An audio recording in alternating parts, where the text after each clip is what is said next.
I finished 169th place out of over 6,000 players in the biggest VGC tournament of all time, and today I'm here to break down the team that got me there. So this is going to be a proper team report. I'm going to go over the team, the construction, um, the spreads, and I'm also going to go over my tournament run and how I got there, and also what I think could be improved on the team. I don't think it's perfect by any means, but yeah, hopefully this will give you guys a good idea of the team. And if you want to use it, I've got the rental available, the Pokepaste will be available, and without any further ado, let's get straight into it. So, looking at this team, you might think, it's a dual mega team with Gardevoir and Kangaskhan, and you might look at it and think, oh, that's the starting point, or those are the central pieces of the team. Whereas actually, it's not the case. I started on day one of Champions working with my friends Oscar and Lucy, and a few of the other amazing players in my sort of group, on concept that sort of centered around Milotic with Aegislash. We thought they had really good synergy. Obviously, Aegislash, especially physical Aegislash, is very, very threatening to the meta. Does a lot of damage, has really good typing, but obviously it's very susceptible to Incineroar. So an obvious candidate was to put something with it, which was a Incineroar Deterrent. Couldn't really beat King Gambit due to the sort of the typing crossover of Aegislash, and really Gambit's not that good into Incineroar unless you're carrying low kick, but that's for a different conversation. But Milotic looked really good into Incin. So we paired those two together, along with some other good stuffs with it was Sneasler, Floette stuff, so very standard sort of balancy stuff. The team was good. I got to Master Ball with it, very sharpish. It was very strong. Felt really happy with the team, but I just didn't. I love the Floette. Obviously, it's an incredible one, but it wasn't quite for me at the time. And that's fine. And I sort of parted the team up, and I played some rank ladder, all sorts of stuff. And then we got to maybe 3 or 4 days before the Grand Champions Festival, and I needed a team. I wanted to revisit this, but I wasn't sure, what direction to go with in the other slots. What I had discovered while playing on ladder is I was using Tauros-Blaze on a snow team that I'd be which I've been using, and it felt really strong actually. Snow team obviously has a big sand weakness, very bad into sand teams. T-Tar is a nightmare for Frostlass, so I actually thought that Tauros over Incineroar actually gives it that edge as the fire type intimidator on the team. So I thought I'd try that out on this team.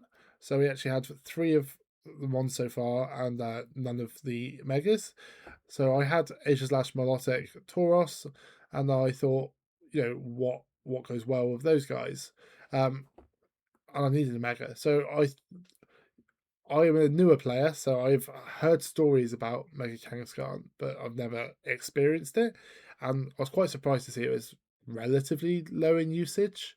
Um, so I sort of looked into it, looked at the stats, thought, wow, this thing's brilliant. And like with Scrappy pre-mega, it's a fake out into ghost types, which I think is really good.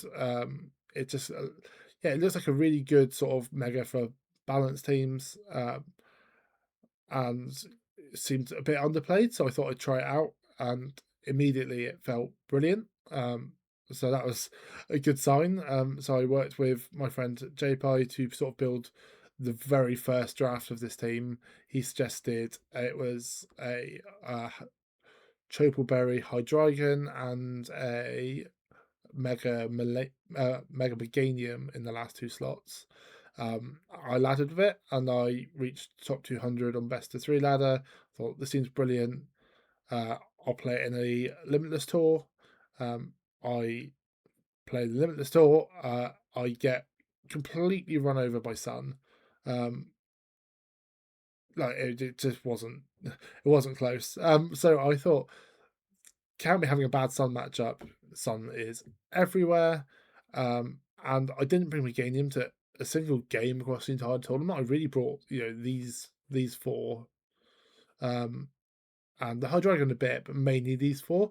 So I thought, okay, maybe I'll look at a different Mega one that beats Sun. So I added Mega Aerodactyl and kept the Hydreigon and carried on playing, and that felt again better, but still not finished. And kept playing and discovered that again, like now I had the Aerodactyl, the Hydreigon sort of felt a bit obsolete. And I was also, I didn't have a fairy type on the team, which I felt sort of wrong now that Meganium had left. So I looked at other options and I thought, well, I do have sort of a mix of speed here. Aegislash is slow, Kangaskhan is middling speed, Melotix middling speed, Tauros is fast, but yeah, I thought, okay, maybe I could work with the Trick Room mode.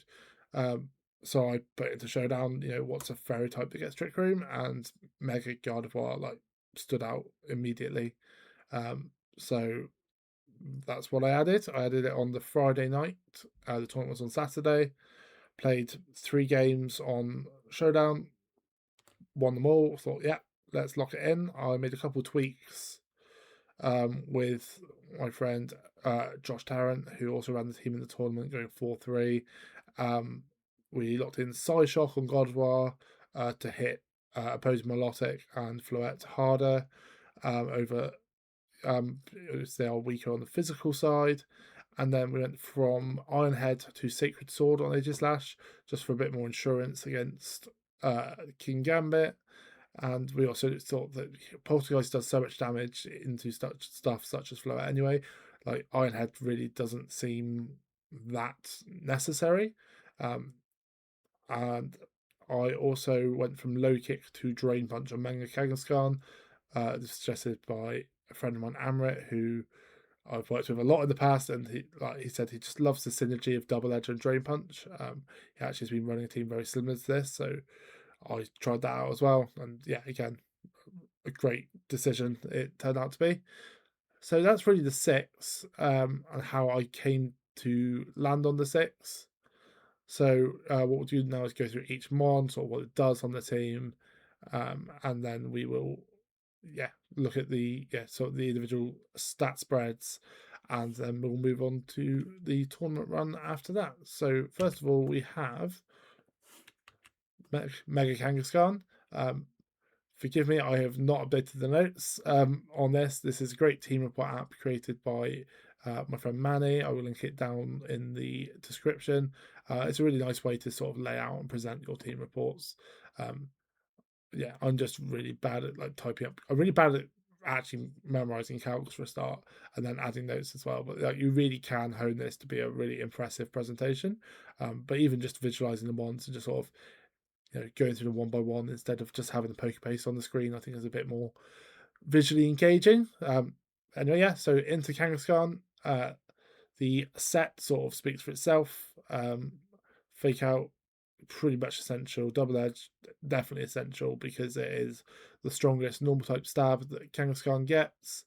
Sucker Punch for priority, and then Fighting Move, which was previously Low Kick, became Drain Punch. I think this is set basically perfect. I have no problem with this at all. The mon's brilliant. It performed very, very well. Drain Punch was really good for keeping it alive. Double Edge did a ton of damage. Sucker Punch picked off targets. It's really good to Basket Legion. They can't lock last respects against you. You can fake them out prior to Mega because you're scrappy. It's a really great piece. It's really great as a Mega if you want it to be the focal point of a game plan. It's really good as a support mod if you want to use it without the Mega to support the Gardevoir, which is a pretty common mode. Is the Kangaskhan Gardevoir mode. You can lead them together and press Fake Out Trick Room into fast teams, and then you have an incredible speed advantage, and you have 2 strong mons on the field. It really is, fantastic. The HP, we obviously being a Terrarium team, we didn't want any speed, so we've gone max HP, attack to the final bump point, and then the special defense is just for a bit of extra insurance against Floette. And so the special attackers in the format, it's got Intimidate on the team already. It's naturally very bulky. It takes hits very well. One thing I would maybe consider is getting enough defense in it to like it's hard to get enough defense in it to take a Sneasel close combat, so it's almost it starts diminishing the returns of the other stat points. So I think the spread is really strong. I don't think much need to change it, but you could obviously, if you're not using it in Tailwind or Trick Room, you can mess with the speed a little bit. But really, you just want max damage and max longevity on this guy. Yeah, incredible Pokemon. Really pulled its weight in the tournament. Then onto Aegislash. Spread's pretty simple. It's almost max HP, almost max attack, enough speed to outspeed Garchomp in Tailwind, which is pretty important. You can press Tailwind and you can do a significant amount of damage with Poltergeist. I once switched in on a Poltergeist in the tournament and it dropped to it dropped, which is insane. It was a crit, I believe, but like I think it does a ton of damage. It one shot Sneasler reliably with Poltergeist. Sacred Sword is really good coverage into King Gambit, into like setup stuff like the Agrons. I faced a Hisuian Gudra in day 2, which I was able to wall out with Aegislash and just ignore the boost with Sacred Sword. It's good for Archaludon. I think Sacred Sword was definitely the correct final move. Spell Tag is what we've had on it from day 1. It's just really takes those damage calculations over the edge with the ghost moves. It's quite a simple build, but it's effective. It's it's a great mon. It's it was quite highly used in day 2, and I expect the usage to keep increasing. Melodic, silly fish, really hard to kill. Like Meganium Solar Beam is pretty much the only thing in the format that one-shots this guy. Lots of bulk. The speed is to try and outspeed the Citrus Berry bulky Basculegions and just some general mid-tier speed guys to just so you can get an Icy Wind off, or you can get some damage in, or you can recover before they hit you. The speed versus Basculegion massively came up in one of my rounds. It was rounds 12 or 13, where I was able to outspeed and scold and burn a Basculegion to rescue an end game, which I had no right rescuing.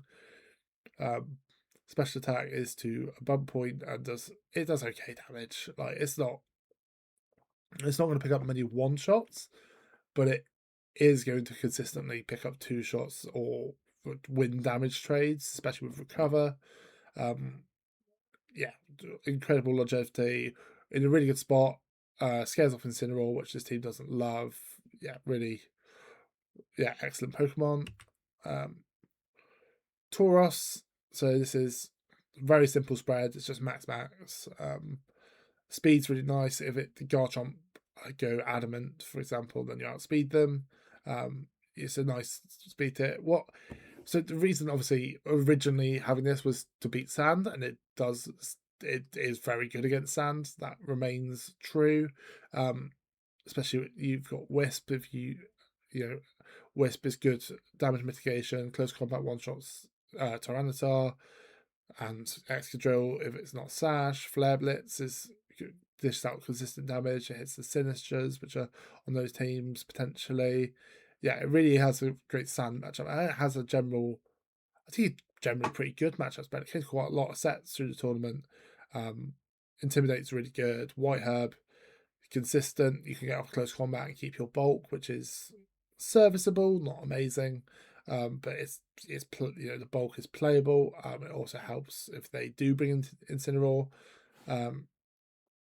It's a really underrated Pokemon. I was the only Tauros-Blaze in day 2. I do think it warrants more exploration. It's a really strong Pokemon. The damage is really impressive because you are able to just run max. I think it plays very differently to Incineroar, so it's not going to be for everyone. And I do think that because they added the Trick Room mode with Gardevoir towards the end of the construction of the team, I do think Incin is completely viable in this slot as well. Especially as Guardy improves the Sand matchup to an extent. It sort of loses to Excadrill, but it does beat T-Tar. I think it's a good call. I think it's not a lot of people expect it to be to dish out the damage it does. But yeah, I do think that now, like, looking forward at the team, like, it could definitely be an Incineroar. But yeah, not. I think it's just a solid part of part of the team. And I do think that people should definitely look at Tauros when considering your intimidators or your fighting types, especially if you need to sort of compound your role. Like, obviously don't have Incineroar or Sneasler. They're sort of covered by with this one slot, so that really helped me with the construction of the team. On to Aerodactyl. This is going to be the shortest slide ever. It's like, it was Mega for a little bit, and then as soon as I realised that I wanted Mega Gardevoir, it became the general Focus Sash version. It's one of the best ones in the format. You press Rock Slide, you press Tailwind, you press Drawing Beat to get rid of the Sneaslers. You ideally win the speed ties against the other Aerodactyls, or you don't bring yours as as they feel obliged to bring theirs, and you a Trick Room. That's an option.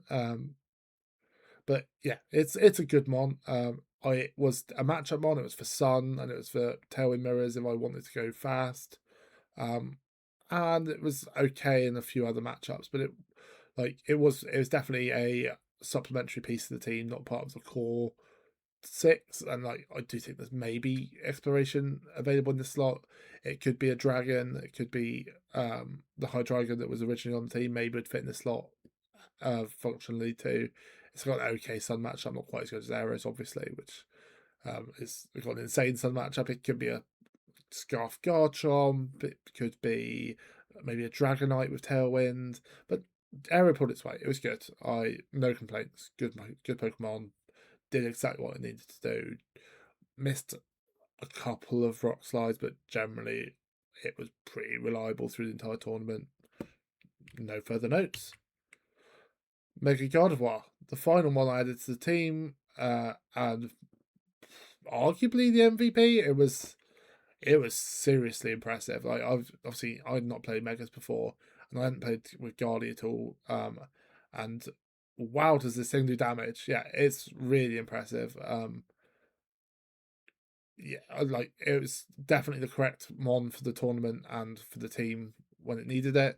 The spread is super simple, as I didn't have time to calculate anything. I do think you can maybe bulk it out a bit further, especially on the physical side. It's pretty frail, but the damage was really impressive. The moveset speaks for itself. Psyshock to hit Melodic and Floette a bit more effectively. You're still going to pick up Sneasler anyway. And Hyper Voice is the strong stab, which does, you want to be pressing 9 times out of 10. Trick Room, no speed investment means it does speed tie the Kangaskhan, which never came up for me, but if you are concerned about it, you could definitely add a speed point to one of the two. Notably, you still get lots of stuff in Tailwind, and you also on the speed stuff in Trick Room if you need to. So the big one would be Garchomp again. Like, you're outspeeding it in Tailwind, you're underspeeding it in Trick Room. It's a nice speed tier. It maybe would be nicer if it was a bit slower, but actually fit the team very well. I thought about quiet, but that's just, then you start, it starts to get a bit weird, because then you don't outspeed the Garchomp in Tailwind all the time. And yeah, I think the spread's fine, but maybe has room for some improvement. But Greatmon did so much damage. It was so important in a lot of matchups. It was able to bring it to, I'd say it probably came more than Kang in the end, but it was pretty close. Yes, probably start of the team, wouldn't change it. I think this is the core part of how the team operates. And it works really well. Even it with Kangaskhan, you can bring it as a non-mega and use it as a general support piece for Gardevoir. Don't bring Guardy non-mega, really. Like, Hyper Voice is like really bad about Pixelate. I did it once, but I was all inning on being able to pick up a KO with Kang turn 1 and set up Trick Room and then sweep with Kang and Trick Room, and it paid off. But I don't think you can get away with it very often. But yeah, very impressive, very good Pokemon. Now we can just look at some speed tiers. So this team's really cool. This app's really cool. Just so it helps you have a look at your team, and you can say, Arrow's a fast guy, Age is down at the bottom. We've got the speed tie between the Megas, which obviously I've mentioned, and then Tauros at the upper end, Melodic in the slower end. And then if you click this Meta Threats button, it's versus your guys against all the meta guys. So you're saying like Arrow is obviously level with Mega Gengar and outspeeds a bunch of stuff. You really just want the speed ties with the opposing Aerodactyl. That is like the most important thing. The Tauros speed ties max speed Kangaskhan and which don't really come up. It speed ties max speed Zard, which does come up, and can be useful. Generally, the Sun matchups much improved since we had the Aerodactyl, but Tauros does come to that matchup for the most part, so it's always good to be able to contribute and sometimes outspeed their Mega before it can finish you off, or you can finish it off before they get a move off. And then you go all the way down here, and you've got Gardevoir still outspeeding max speed King Gambit, which is nice, the same as Kangaskhan. It's nice to visualize. Like obviously, Aegislash is really slow. You press Tailwind, and then you can see that the guys are all like the fast guys are all outspeeding the stuff it needs to, and notably Aegislash, as I mentioned, outspeeds Garchomp, and then. So it's good to have a look at this. After an Icy Wind from Melodic, you can start to get your guys. Oh, this is after you've been Icy Winded, so not that important. I'll cut this bit out. And then you could press Icy Wind into your opponent, and then your Kangaskhan, your Gardevoir, both outspeeding the Garchomps, the Charizards. Which is really good. The Aegislash can then get a Pelipper after an Icy Wind. So yeah, just some general. I think the speed tiers on the team are quite nice. I think it's quite fun to pilot. It's quite flexible. So yeah, we'll now have a bit of a look at the team. So this is the profile. See, I've got nothing to hit electric for super effective, which obviously I don't have a Garchomp basically is what that says, which is fine. I don't think there's like you can't hit Rotom with ground type moves anyway. So like I think this team, I think the team's got pretty solid coverage over the board.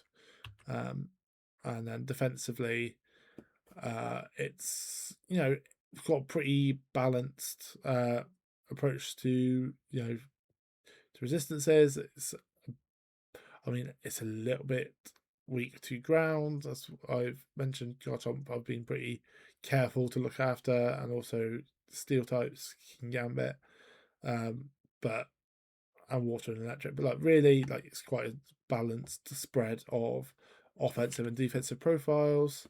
And then you can add matchups to this document as well if you so wish. But I'm going to talk through the run via the Limitless page.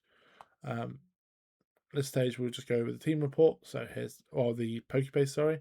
So here is the paste. If I will put the paste in the description. But here's the guys.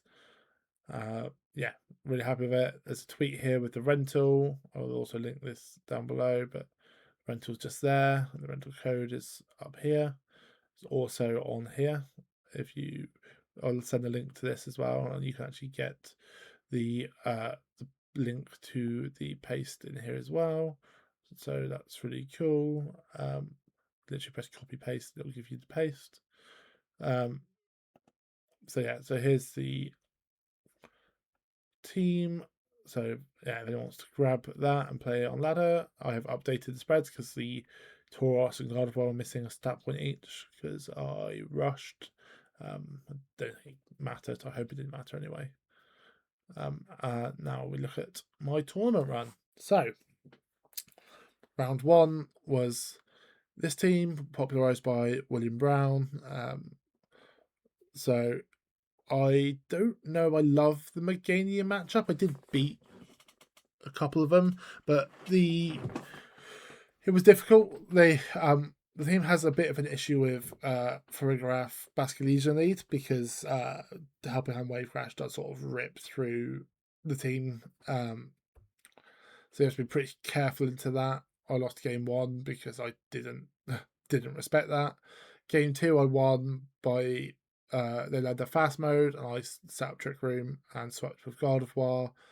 Then game 3 they did go for the Frigoraph and Basque Legion lead again, but I adapted by bringing Aegislash in the lead instead of the back, and predicting they didn't want to eat a Poltergeist, I pressed Sacred Sword into the Basque Legion as it flip turned into the King Gambit, which gave me a massive advantage on turn 1 because they set Trick Room as well, and I was able to win from there. So yeah, like it was a play that had to pay off, and it did. Round 2 was another good player. I was able to. The Rotom was actually a real big problem. It spread burn a lot across my team quite aggressively, and I had to sort of take things apart with whilst burn. But I realised that actually I could bring Aero in this matchup quite comfortably, and I bring both Megas, just use base Kangaskhan, and I was able to bring I believe I brought Milotic to a game, I brought the Tauros to a game. It was I'd still say, like, I think my team is quite being sort of a balancy tail room team. It doesn't have any like abysmal. Well, it has one abysmal matchup which we'll get to, but it doesn't have many bad matchups as long as you look after, as long as you sort of get the mons to bring right. So yeah, I think I lost a lot of game 1s this tournament because I was trying to work out what the best approach was, but yeah, it's the flexibility of the team is one of its biggest.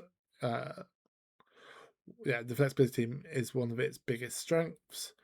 Round 3, I faced a snow team, and they are a very fast snow team.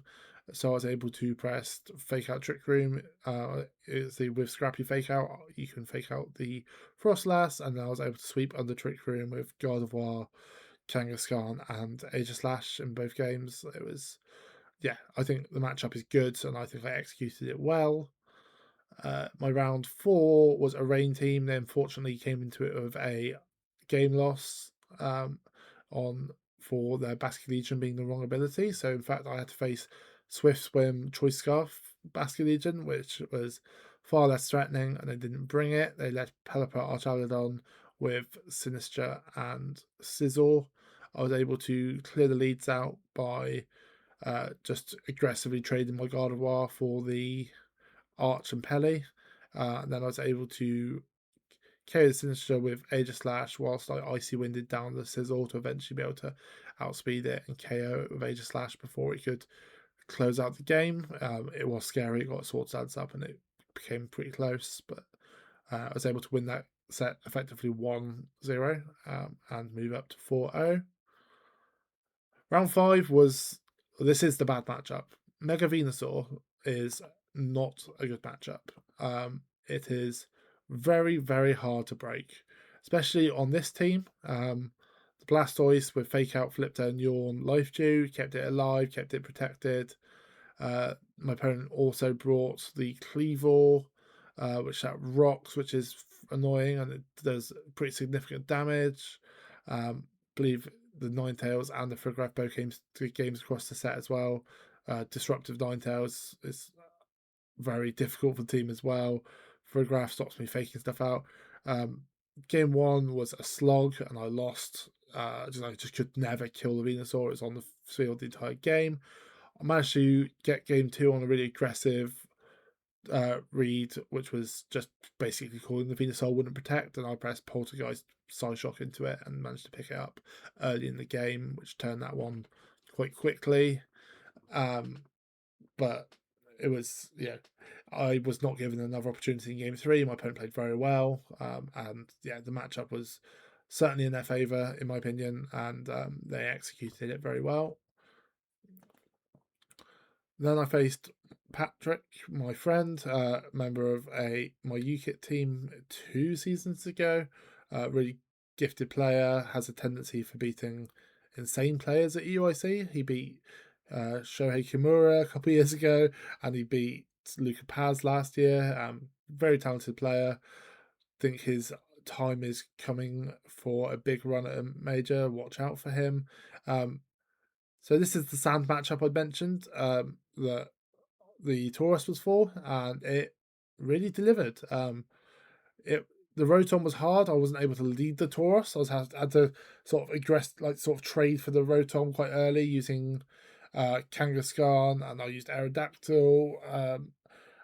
And then I believe I lost game 1 again to Patrick to just not getting damage down in the right places quick enough, and sort of allowing myself to lose a lot of HP for not enough, sort of losing the damage trades.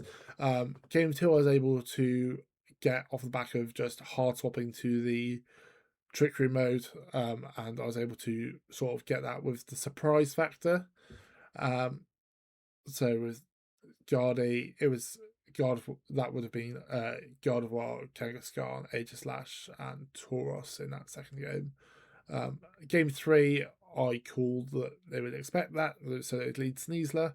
I was correct. I was able to lead Aero, and I got a really good early game lead, but Patrick brought it back very impressively in the late game. He actually brought the Dragapult in this game, able to pick up a KO with it. And then got into position where it's just the Excadrill Dragapult versus my Kangaskhan and Tauros. The Dragapult goes for Phantom Force, as the Excadrill protects, as I try to get that damaged, and then so I get it's got no sort of momentum there. The Dragapult hits Phantom Force into the Tauros, and I miss a Wisp on it as it returns from the shadows, and lose my Tauros to the next Phantom Force. I am able to get a Drain Punch into the Excadrill for the majority of its HP. We end up set up a end game where it is like low HP Excadrill and middling HP Pult versus just Kangaskhan.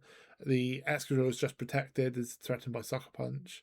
The Dragapult has just attacked, so it's got Protect available. And I decide to make the aggressive read that Patrick will try for a double Protect on the Excadrill. So I Sucker Punch the Dragapult as he does go for the double on Exca. Then I'm able to win from there. So yeah, I think it came down to a very aggressive play to sort of end the set, but I do think it was very evenly matched throughout. Round 7 was against Scoville and stuff, which I'm not sure how good a matchup it is yet. I only faced the one Scoville through the tournament. And what I actually did was drop both Megas. I lost game 1 really convincingly. And then I realised that I think my best way through the Scoville is Tauros Aerodactyl. So that's what I did in game 2. I just led Tauros Aerodactyl. They were leading Scoville and Palafin in every game. Obviously, Baby Palafin, whilst intimidated, wasn't much of a threat, so I aggressively went after the Scoville, got a burn for my troubles, and got rid of it with the CC. I was able to close out with Melodic and Aegislash in the back. Game 3, I swapped to Aegislash lead with Aerodactyl and managed to get his Aegislash for free as he switched out the Sneasler. I pressed Protect Poltergeist into the Sneasler, and they swapped in the Aegislash. I got that for free. But the Palafin went kind of crazy. Got to an end game where I was burnt Aegislash against their minus, I think, 4 Sneasler in special defense, special defense, because it'd been pressing. It was burnt from a skull, just like slamming close combats into the Milotic till it dropped, while its partners were sort of spreading burns. But it came down to 1 burn tick versus a chance to double protect. So my Aegislash was on 4 HP. They get the double, they win. I get the the Shadow Sneak Off, I win, and they did not get the double protect, so I got the 2 in 3. So it was in my favour, but it was a crazy end game, and they played incredibly well. So you can see they had a deep tournament run as well. And I faced Donghoon Yum, who's a regional champion, incredible player, really nice guy. We chatted a bit before and after the games. We've chatted a bit in the past. So game 1 was fairly close. I did not respect the Rhyperior.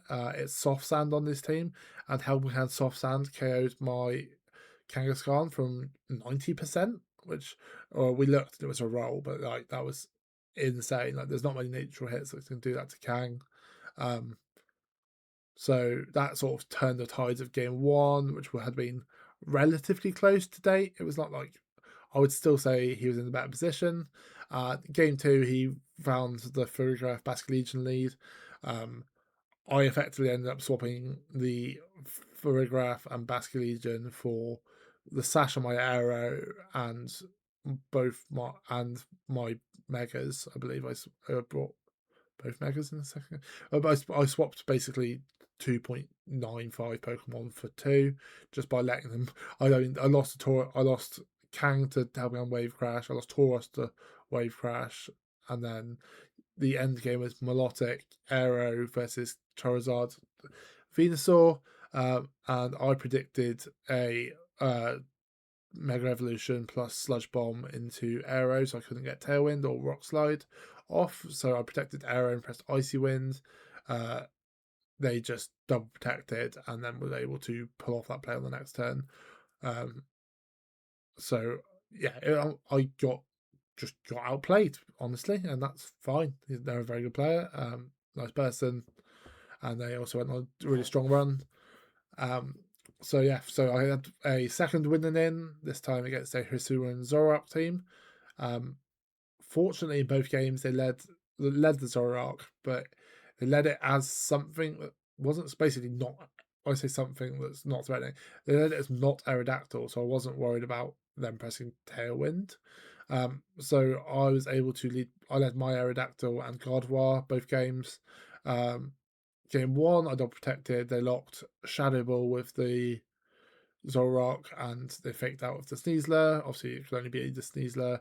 So I pressed Dual Wing beats the Sneasler and Mega Evolved and Trick Rooms. And I got Trick Room as the Zoroark was Scarf, so I knew that it would not have the damage to one-shot my Guardy. So that's pretty reliable as long as I hit the Dual Wing beat, which I did. Game 2, they led it again, this time as the Gambit, I believe, with the Sneasler, and they pressed Icy Wind and Close Combat, I believe, or Darklaw maybe, and I again double protected, and then the second turn, I pressed Dual Wing beats the Sneasler and Trick Room again. This time they Icy Winded my guys down and they protected the Sneasler, but because they got the Ice Wind into my arrow, it then undersped the Sneasler and Trick Room. I was able to sweep in Trick Room again. So that was day 1. It was finished at 2 in the morning. I was exhausted, but overjoyed. And then, had my Sunday and queued up my first game on Sunday, which was against Hisui and Gudra stuff. Unfortunately for them, I just spent both games clearing out the partners so that Aegislash could 1v1 the Gudra. Aegislash is actually incredible in this matchup. It really only loses to Incin. Like everything else, it sort of beats pretty reliably. So I think I had the matchup and I just executed quite well in both games. But really, it was the Aegislash show. The set that knocked me out, I've sort of PTSD'd this one away because I lost game 3 on a Poltergeist Mist into a Scold Burn on my Aegislash when I was all but locked up. But it happens, right? I pressed Poltergeist a lot throughout the weekend, and my luck was on average pretty good. I missed one in this set. I missed maybe one against the this guy in day one. I don't think I missed any other important ones up until this round, and I missed a couple in the following round, but they weren't of much consequence, to be honest. Yeah, Willy the Toxicroak is actually quite annoying because it had Sucker Punch, which makes it actually worse than Sneasler for me because I can't reliably just bop it with the Aegislash without taking damage, and also it was Focus Sash, so I couldn't one-shot it anyway. So the actual Toxicroak was a bit of a problem and ended up being the thing that I missed the podcast on to potentially win the set. And yeah, and the Meganium is good into my team, and it was positioned very well by my opponent. Not taking anything away from them at all. I think they played excellently, and it was a really tight set. Next one, it was another Mega Venusaur. Man, honestly, this thing is so hard to break. Get every call right, I guess. I think I said to this person we were chatting after the set, I just said, look, I don't think it's a unplayable matchup. I just think that the matchup is, the margins are so fine on my side that I cannot afford a slip up at all, and they played well enough to. They just never gave me a route in. So I think I played okay, but they 2-0'd me. It wasn't that close, honestly. I missed a Wisp and I missed a couple of Poltergeists in game one, but like I don't think it mattered, honestly. This set was another perfect example of the Kangaskhan and Gardevoir, Trick Room mode. Everything was faster other than the King Gambit.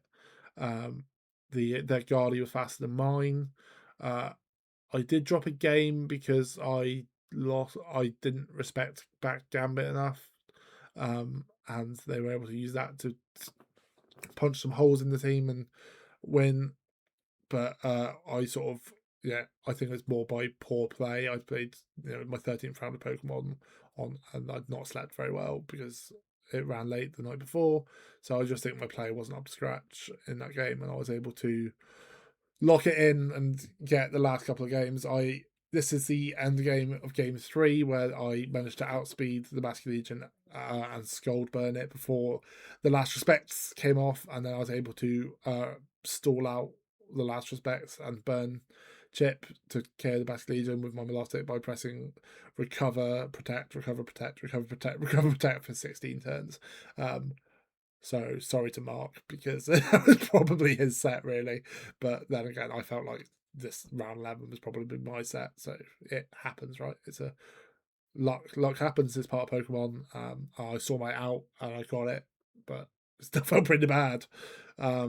This guy no-showed, unfortunately. Got me to 10-5. I'd love to be like, it's a really cool team. I played really well to beat it. Don't know, didn't turn up. But they had a great run and the team's sick. So Edge is like picking up now. I think it's really cool. And then the final round was an insane. It was such a fun set. This guy, shout out this Redemption BJ. It was a banging set. Game 1, I did not read the team sheet because I was tired, and they were imprisoned Hyper Voice for a graph, and I led Gardevoir. Yeah, the game 1 didn't happen really. it was so over. Game 2,